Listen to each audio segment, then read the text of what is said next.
Hello viewers, আবারও শখের বসে রান্না করতে আসা।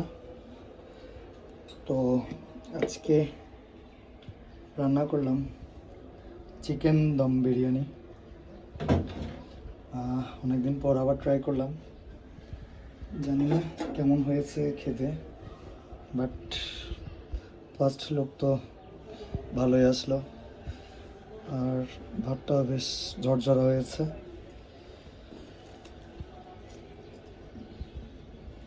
এখনই মাত্র নামালাম।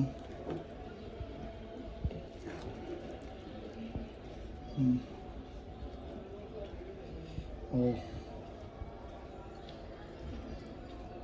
নাইস। বাকিটা খাওয়ার পর আপনাদের সাথে শেয়ার করব যে কেমন হয়েছে।